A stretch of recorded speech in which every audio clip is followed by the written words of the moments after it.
In Korea, United Nations troops push on in the cautious advance against the communists. An advance whose purpose, General Ridgway states, is not to seize ground, but to wipe out the enemy. The Korean War often gets looked over in our nation's history. It didn't get as much media attention in the United States as World War II and the Vietnam War. MASH, a television series that followed a team of doctors and support staff stationed in South Korea, was the most famous representation of the Korean War.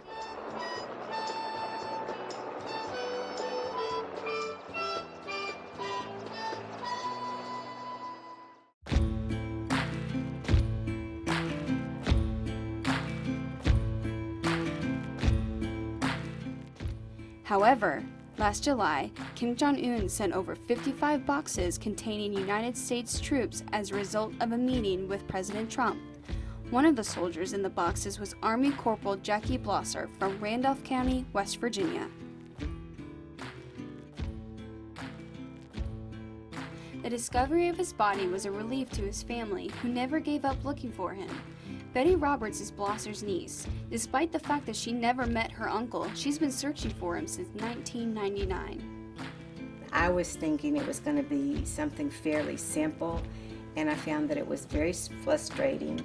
At times it was sad because I didn't believe we were going to find him. The war was fought 70 years ago in 1950, just 5 years after the United States set off atomic bombs in Japan.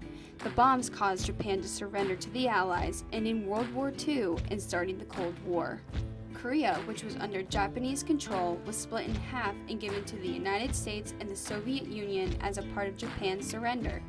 South Korea, under the United States leadership, developed its own democracy, while North Korea developed its own communist government under the Soviet Union leadership.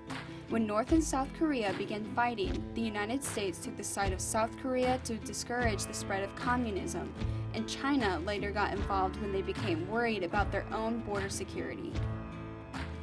China attacked American troops in North Korea in the infamous Battle of Chosin Reservoir, and many U.S. soldiers died, including Blosser. A letter written by a survivor of Blosser's division described the conditions of the battle. He said that temperatures at the time were between -24 and -40 degrees, with a wind chill factor of -72 to -75. It just sends chills through you because he survived, and he talks about how he survived.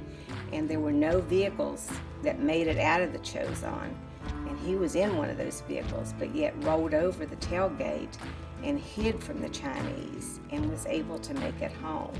Roberts said that her family didn't talk much about Blosser, so finding out more about him was difficult. His siblings rarely talked about it, but mostly what they said was how Grandma just always knew he was going to come walking back through the door. She always thought he was going to come home, and she died in '78 thinking that. I don't think, my Aunt Bonnie just recently told her children, she's the only living sibling of the 14, and she just told her children maybe a month and a half ago that she didn't really think that Jack would ever be found, and then he was. But overall, the family is looking forward to laying Jackie Blosser to rest. So this is phenomenal. Like you said, it's a happy story.